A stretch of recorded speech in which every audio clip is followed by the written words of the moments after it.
This is a story of one man's quest to the ends of the earth for adventure and for fishing. He's had enough adventure to last for 30 lifetimes and caught enough fish to last 100.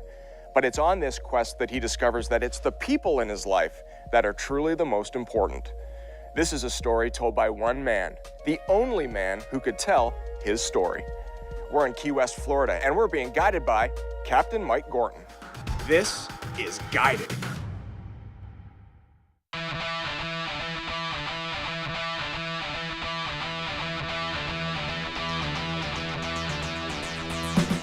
The Florida Keys are famous for its permit and tarpon. It's an adventure every time you head out on the water. But this trip to the Keys is all about hearing the life story of my guide, Mike Gorton. Why don't you lay one out on the angle your rod's at now and sweep it back in? Mike Gorton is not your average Florida guide. He's a man who has followed his passions and dreams. He's a man with a story unlike any other. Hey, Mike, where'd you grow up? I grew up in the inner city of Detroit. I was the only white kid on my baseball team. Where did your love of fishing come from if you're an inner city guy? Well, my dad used to take me fishing when I was 4. My very first rod was a 10-foot stick, a quarter-round molding, with a beer tab spinner and a red worm dug out of the garden, and we'd go down to the toxic River Rouge and catch 3-eyed bluegills.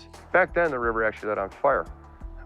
There was a guy that fell in and died 3 days later from falling in. And I got my first fly rod when my grandpa died. I was 8, and it was an old glass rod with a Preen automatic underslung reel and a braided silk fly line. And when I was 9, I got to go camping with some buddies of mine in the neighborhood, and we would go on subsequent trips over our preteen years and teeny bopper years together, camping and fishing. That had me hooked. Faster? Faster? 230 shoreline.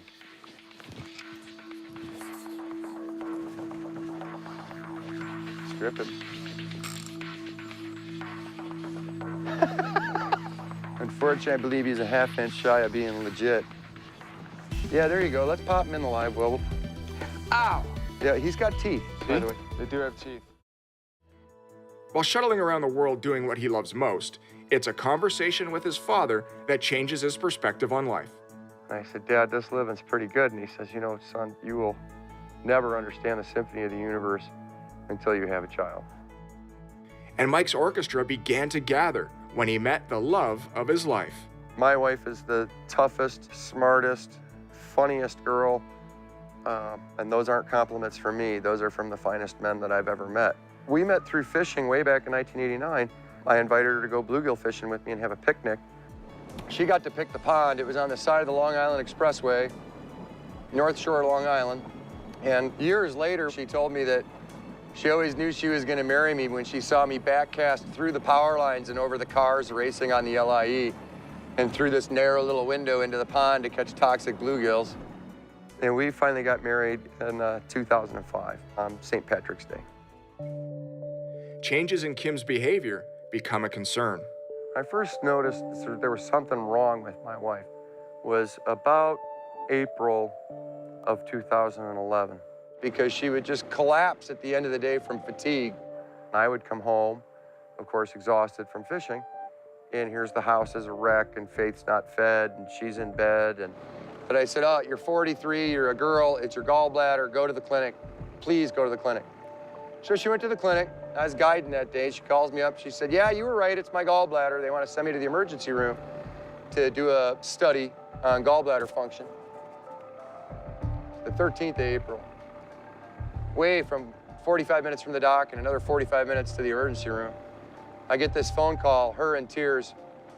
Honey, you've got to come to the emergency room. They won't let me leave. I need to come now to the emergency room? Now. Trembling voice. What's wrong, dear? It's not my gallbladder. There's something serious mega wrong, and I gotta go. Coming up, Mike and Kim face their toughest challenge.